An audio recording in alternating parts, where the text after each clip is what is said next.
저는 얼마 전에, 오래전에 캠코더로 촬영한 저희 돌아가신 부모님의 영상을 봤습니다. 어려서 제 아들과 함께 이렇게 수영장에서 재미있게 좋은 한때를 보내는 그러한 장면을 봤는데 굉장히 행복한 시간이었는데 제가 그것을 볼 때 눈물이 나더라고요.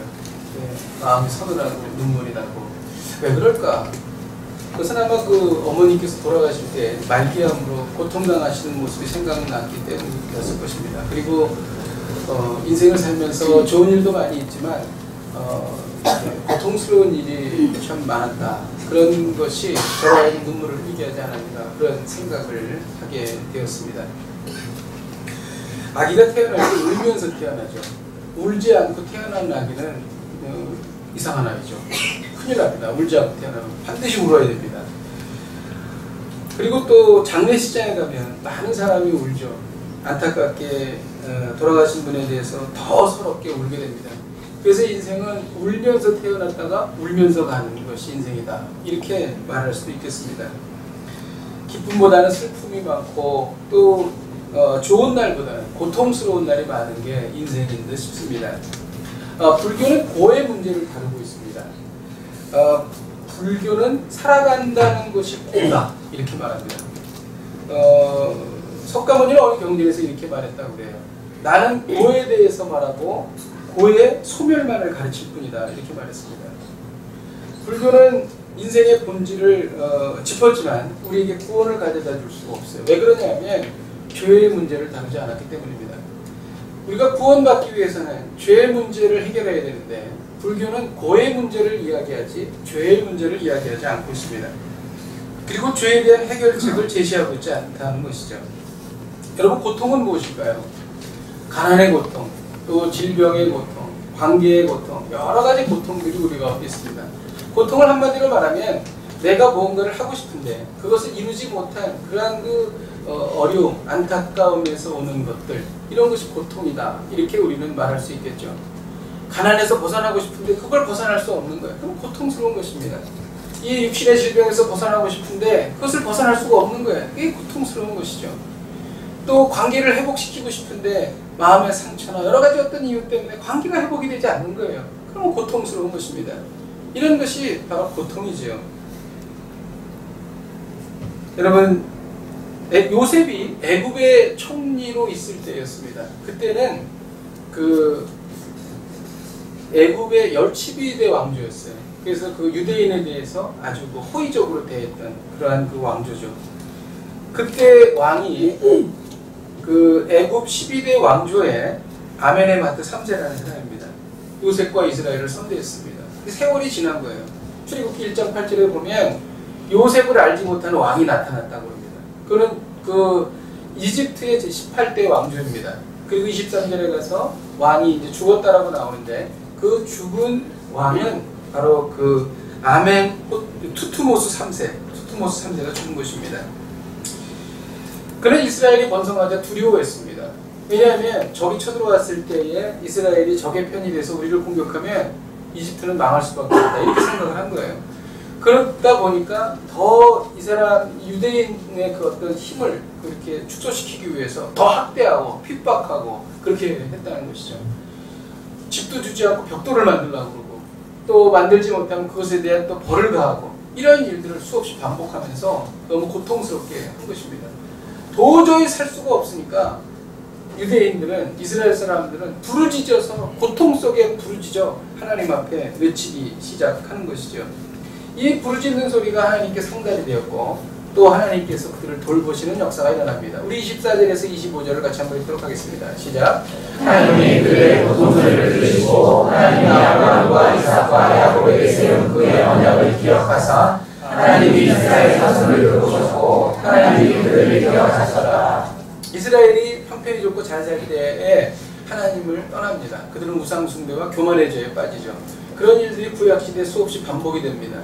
형편이 좋아져서 하나님을 떠나는 것보다 오히려 고통 중에 하나님을 찾아서 하나님과 소통하는 것이 훨씬 더 좋은 것이죠. 이것을 전화위복이라고 할 수 있습니다. 지금 이스라엘 백성들은 그 순간을 맞이하고 있는 것이죠. 오늘 하나님께서 우리에게 주시는 메시지가 무엇입니까? 고통 중에 하나님과 소통하는 절호의 기회를 삼으라는 것입니다.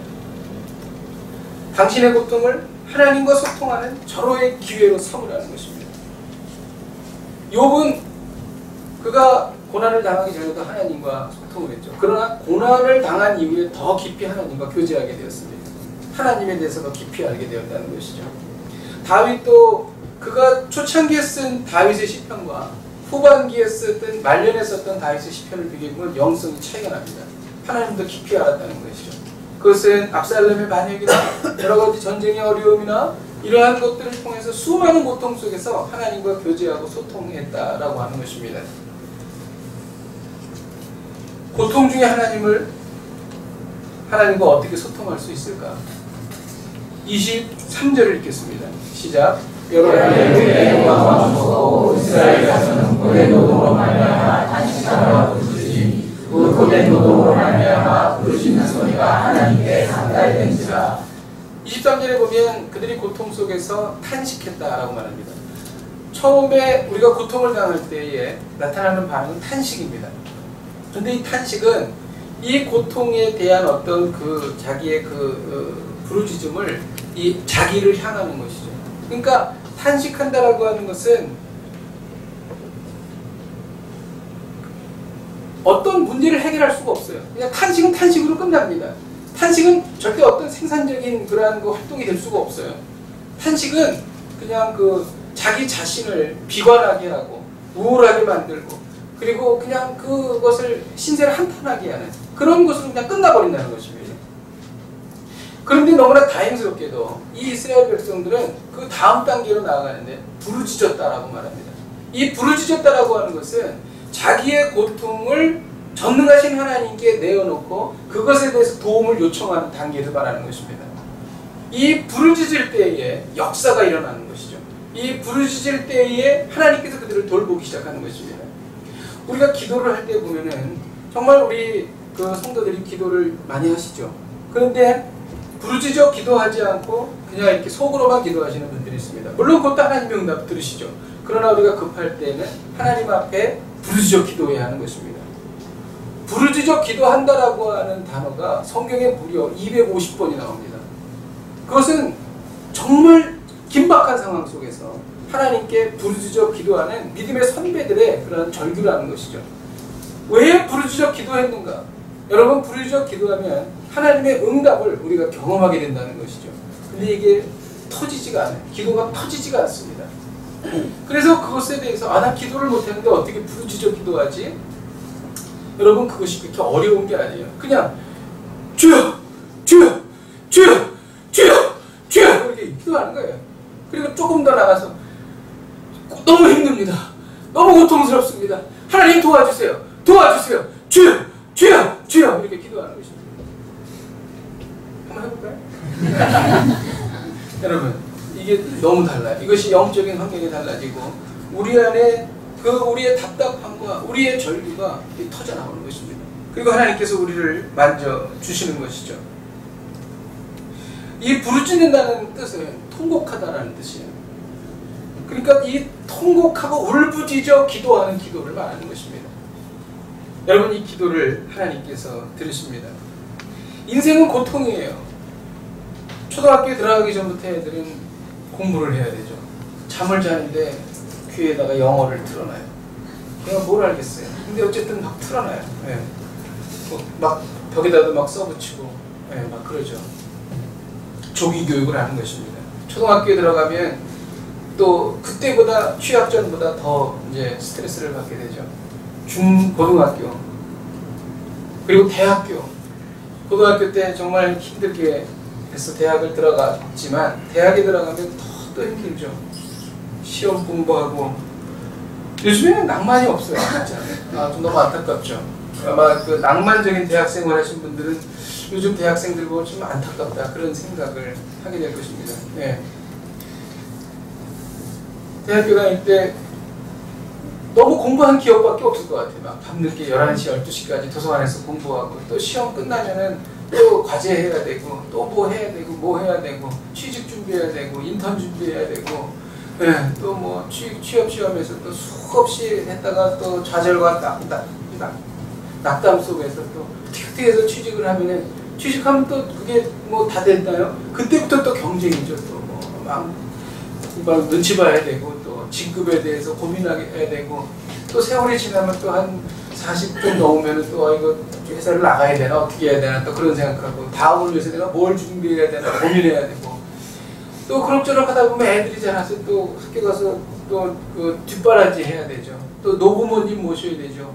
그러다 또 병이라도 얻으면 정말 이건 사면초가입니다. 이거 어떻게 해야 돼 정말. 예.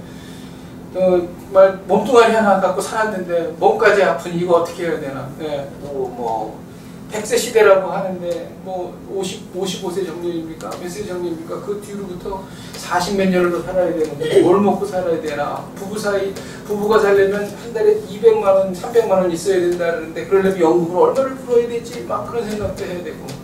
여러분 인생이 정말 그렇지 않습니까? 그런 고통 속에서 살아가죠. 예. 어떻게 해야 됩니까? 오늘 본문은 이스라엘 백성이 고된 노동으로 부르짖었다 이렇게 말합니다. 그렇습니다. 하나님께 부르짖는 방법밖에 없다는 것이죠. 그래서 성경은 수없이 부르짖는다는 이야기를 하는 것입니다. 우리가 새벽 기도에 나와서 부르짖을 때 정말 하나님께서 응답해 주십니다. 부르짖지 않을 수가 없어요. 너무 삶이 녹록하지 않지 않습니까? 저희가 호텔에 가서 사실 부르짖어 기도하면 언젠가는 막 부르짖어 기도하니까 부층에 있던 손님이 올라와서 막 10층 소외실 막 두드리는 거야. 신경질적으로 막 두드리는 거예요. 그래서 나가봤더니 왜 이렇게 시끄럽냐는 거예요. 잠을 못 자겠다고. 예. 그래요. 그래도 이나마 부르짖어 기도할 수 있는 곳이 중국에 별로 없습니다, 여러분. 예, 우리가 교회를 이렇게 많이 해봐서 알지만 부르짖어 기도할 수 있는 데가 별로 없어요. 여기도 보면은 이 꼭대기가 천장이잖아요. 다 없잖아요, 위에가. 그러니까 여기서 우리가 찬양할 수, 그럴 수 있는 거죠. 만약에 2층, 3층에서 그런다고 그래봐요. 그러면 앞뒤층에서 얼마나 또 뭐라 그러겠어요. 여러분, 부르짖는 것 외에는 방법이 없죠. 왜 부르짖습니까? 답답하니까. 여러분 답답하지 않으세요? 살면서? 그 답답한 것을 다른 사람에게 풀면은 관계가 깨져요. 그러니까 이 답답한 것을 하나님 앞에 나아가서 부르짖는 것입니다. 자, 그러면 우리가 고통 중에 부르짖으면 하나님께서는 우리에게 어떻게 응답하실까요? 그게 바로 오늘 말씀입니다. 24절에서 25절을 같이 한번 읽도록 하겠습니다. 시작. 하나님이 그들의 고통소리를 들으시고 하나님이 아브라함과 이삭과 야곱에게 세운 그의 언약을 기억하사 하나님이 이스라엘 자손을 부르셨고 하나님이 그들을 기억하셨더라. 24절에 보면요, 하나님이 그들의 고통 소리를 들으셨다 이렇게 되어 있습니다. 우리가 고통 중에 부르짖으면 하나님께서 들으십니다. 여러분 이것은 정말 놀라운 일입니다. 전 세계 수십억 인구 중에서 부르짖는 나의 기도를 하나님이 들으신다는 것입니다. 하나님께서 성부와 성자와 성령께서 오늘 새벽에 백 목사가 이런 기도를 했다 이렇게 들으신다는 것입니다. 이건 참으로 놀라운 사실이죠. 여러분, 듣는다라고 하는 히브리 언어는 샤마라는 단어입니다. 이것은 경청하다, 동의하다 이런 단어예요. 근데 또 하나의 뜻이 있는데 듣고 답하다라는 뜻이 있어요. 그건 뭐냐면은 보통 우리가 들으면은 듣고 나서 답을 해주신다는 거예요. 근데 히브리어는요, 주어가 하나님의 경우에는 이 쏴마라는 단어는 듣고 답하다라는 뜻이 돼요. 그러니까 하나님께서는 결코 듣기만 하시는 분이 아니에요. 하나님께서는 들으시면 반드시 우리에게 답해 주신다는 것입니다. 하나님께서 우리가 부르시면 반드시 들으실까요? 출애굽기 22장 23절 다시 한번 읽어볼게요. 시작. 여호와의 위에 애고가 멈추고 이스라엘 자손은 고된 노동으로 말미암아 탄식하며 부르짖으니 그 고된 노동으로 말미암아 그 부르짖는 소리가 하나님께 상달되리라. 하나님께서 들으셨다는 것입니다.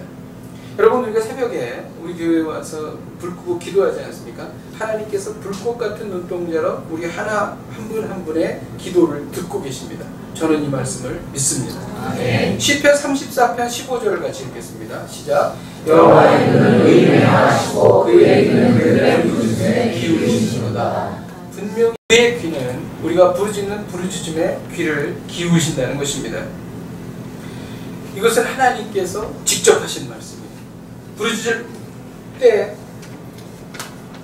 뿐만이 아니라 작은 신음에도 응답하시는 하나님이신 줄로 믿습니다. 그러나 고통 중에 부르짖는 부르짖음을 하나님께서 반드시 들으신다는 거죠.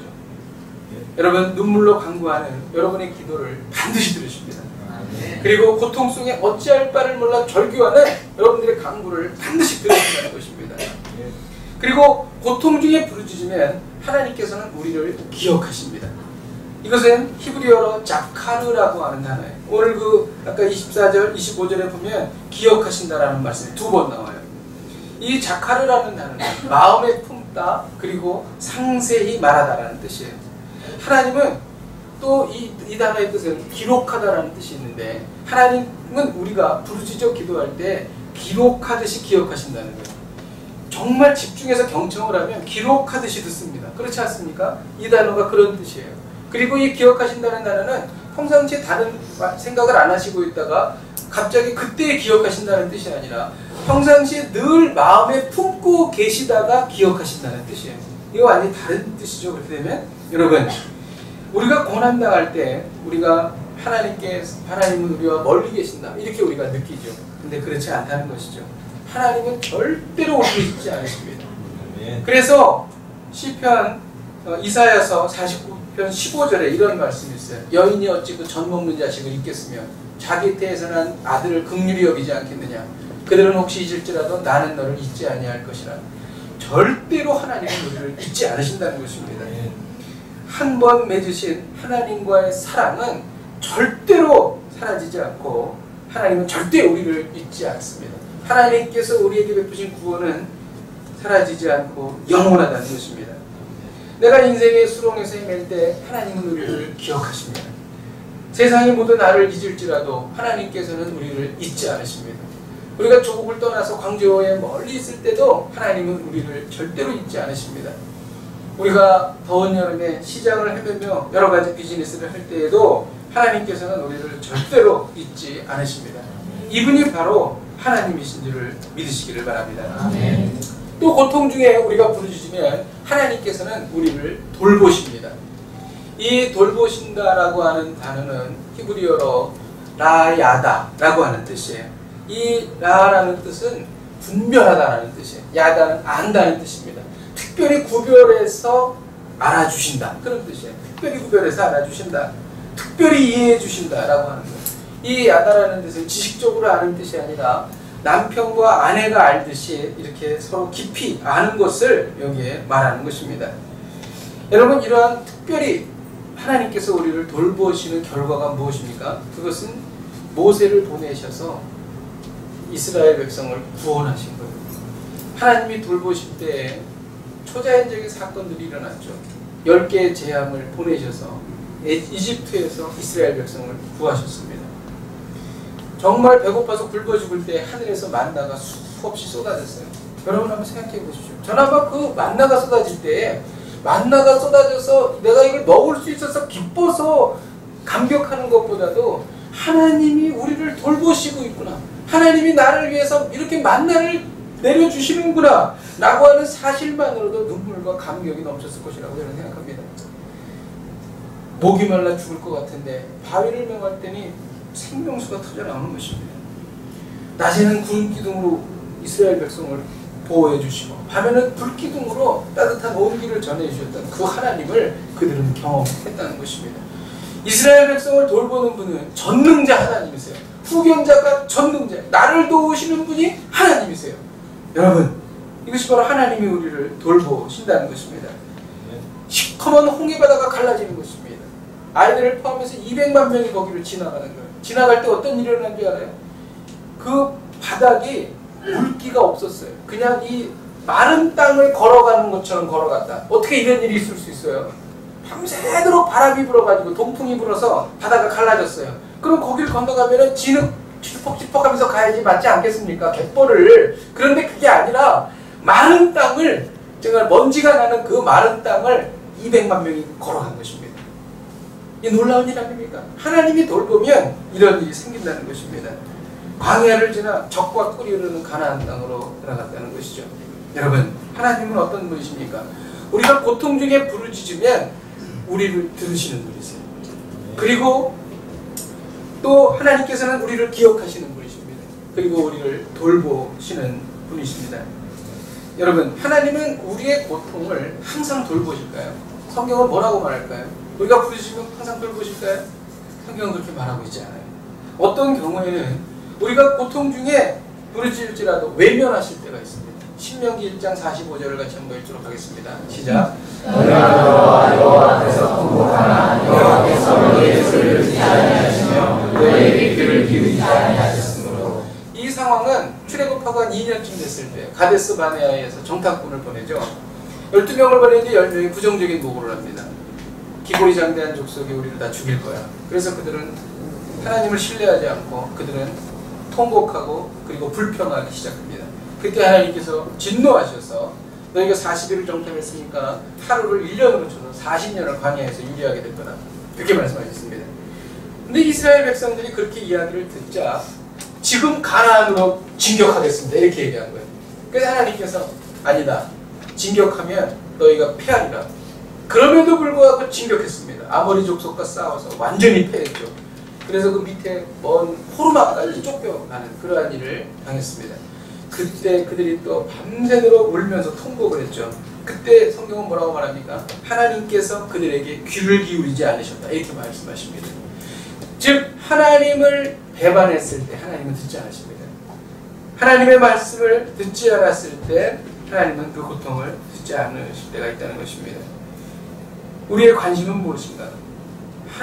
우리가 고통당할 때 하나님의 돌보심을 경험하는 것입니다. 하나님은 언제 우리의 고통을 돌보실까요? 이 문제와 관련해서 우리는 하나의 신학적인 주제를 좀 생각해 봐야 합니다. 자, 부르짖었기 때문에 하나님께서 우리에게 행하셨는가? 이 부분인 것입니다. 물론 이 말은 맞는 말이죠.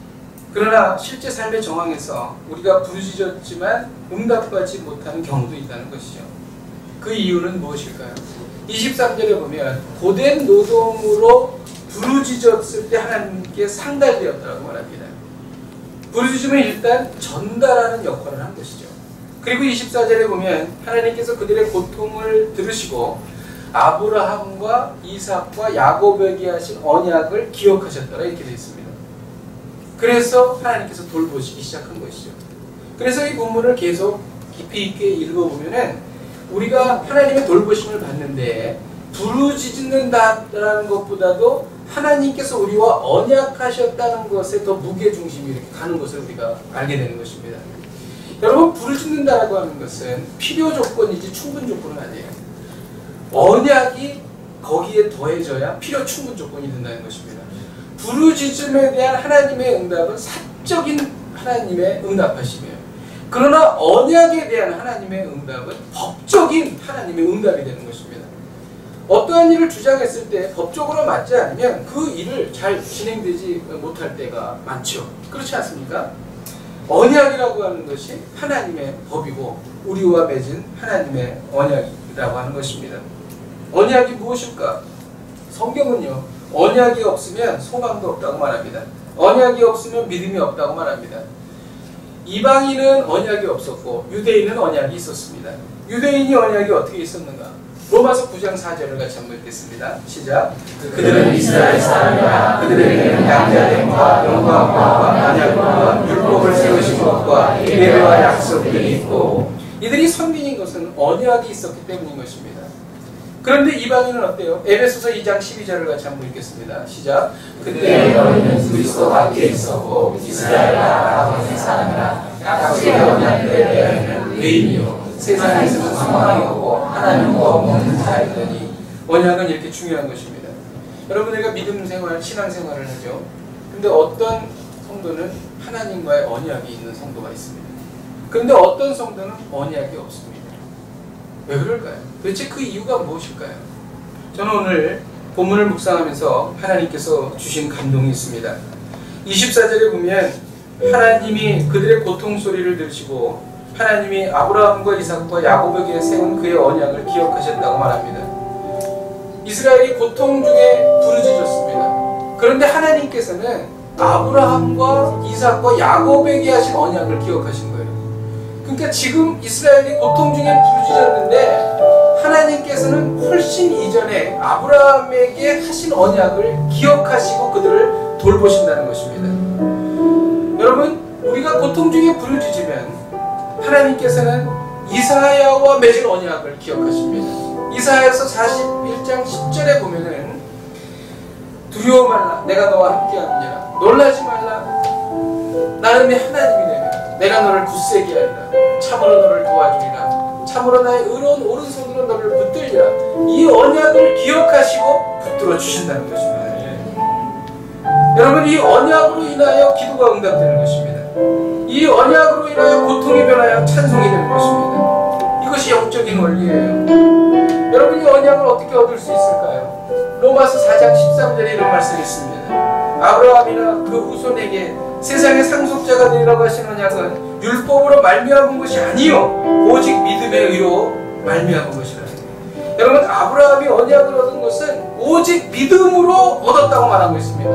언약은 믿음으로 얻는 것입니다. 믿음을 가진 성도는 하나님의 언약을 소유하는 거예요. 믿음이 없는 성도는 하나님의 언약을 소유할 수가 없다는 것입니다. 여러분, 성경에 하나님께서 엄청난 우리에게 언약을 주셨어요. 너희는 나의 백성이 되고 나는 너의 하나님이 될 것이다. 언약을 주셨습니다. 신약은 새로운 언약이에요. 구약은 옛날 언약입니다. 성경에 수많은 정말 주옥 같은 언약들이 있습니다.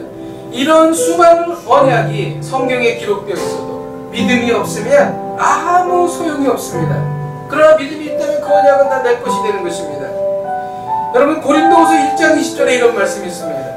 하나님의 약속은 얼마든지 그리스도 안에서 예가 되니 그로 말미암아 우리가 아멘하며 하나님께 영광을 돌리게 되느니라. 그리스도의 약속, 하나님의 약속은 얼마든지 그리스도 안에서 예가 된다. 예가 된다는 것은 다 나에게 하신 언약이라는 것입니다. 그러기 위해서는 그리스도 안에 있어야 된다는 거예요. 그리스도 안에 있다는 것은 그리스도를 믿음을 말하는 것입니다. 그러면 이 모든 언약이 다 나의 것이 된다는 것입니다. 히브리서 11장 33절에 보면 그들은 믿음으로 나라를 이기기도 하며 의를 행하기도 하며 또 약속을 받기도 했다, 이렇게 되어 있습니다. 이 약속은 언약이에요. 이 언약은 뭘로 얻는가? 믿음으로 얻게 된다는 것입니다. 여러분, 미래가 불안하십니까? 지은 죄에 대해서, 하나님의 징계에 대해서 두려우십니까?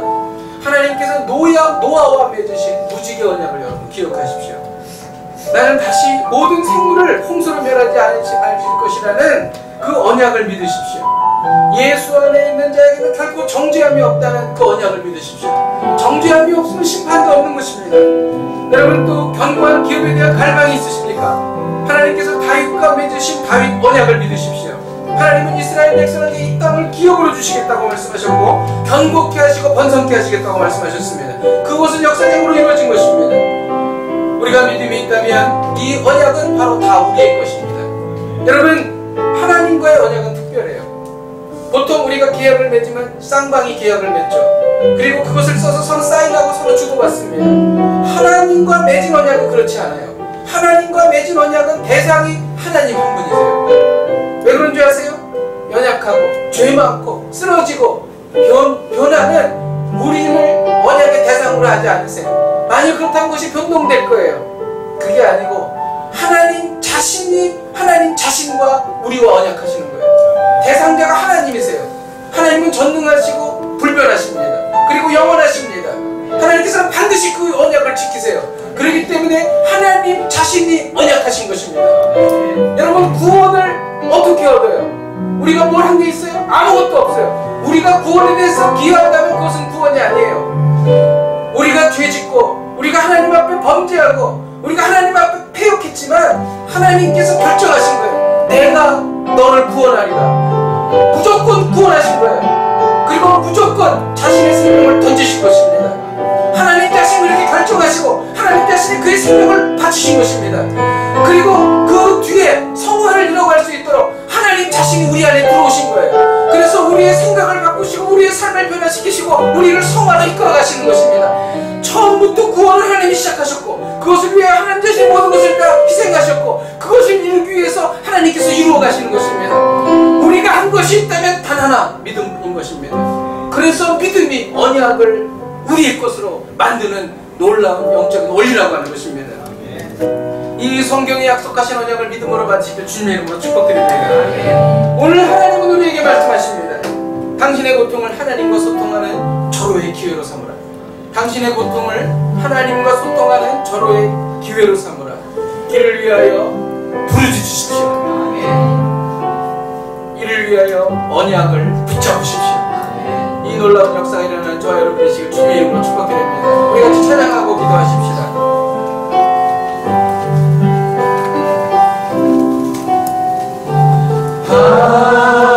하나님께로 더 가까이 갑니다. 고통 가운데 계신 주님, 변함없는 주님의 그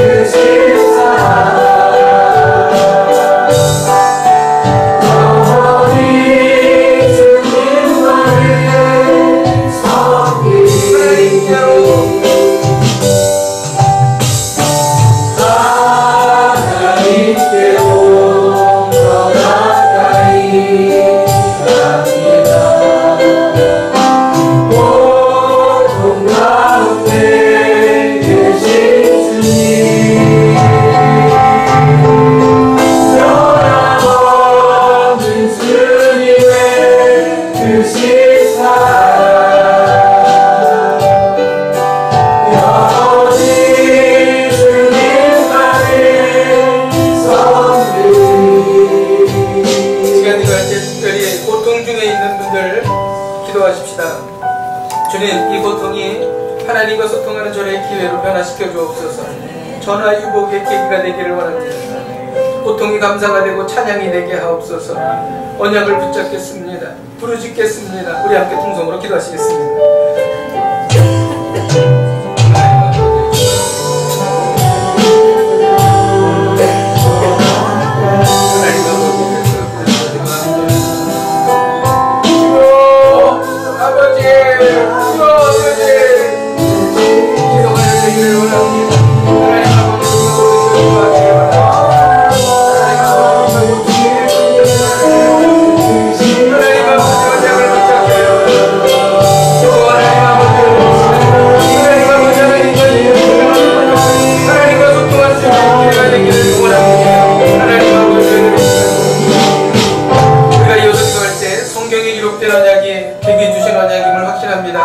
아브라함에게 하신 번성의 복이 내 인생에 이루어지게 하옵소서. 노아에게 하신 안정과 보장의 복이 내 인생에 이루어지게 하옵소서. 다윗에게 하신 견고하고 번성하는 복이 내 인생에 이루어지게 하옵소서. 이를 위하여 믿음을 주옵소서. 이 믿음으로 지금 이 시간 하나님과의 언약을 선포하며 나아갑니다. 우리 함께 통성으로 기도하시겠습니다. 하나님 아버지, 성경에 있는 하나님 아버지 번성의 복이 아브라함과 하신 번성의 복이 내 인생에 이루어지게 하옵소서. 안정과 보장의 내 인생에 이루어지게 하겠고, 다윗에게 하신 권수와 번성하는 내 인생에 이루어지게 하겠고, 하나님 아버지 하나님 아버지 하나님 아버지 이 시간 이렇게 기도해 나가옵니다. 하나님 아버지 아버지 도와주시고 하나님 아버지 고통 중에 절규하는 하나님의 백성의 자리에 있나이다. 하나님 아버지 그 부르심을 들으시고 응답하여 주시옵소서. 예수님의 이름으로 기도하였습니다. 아멘.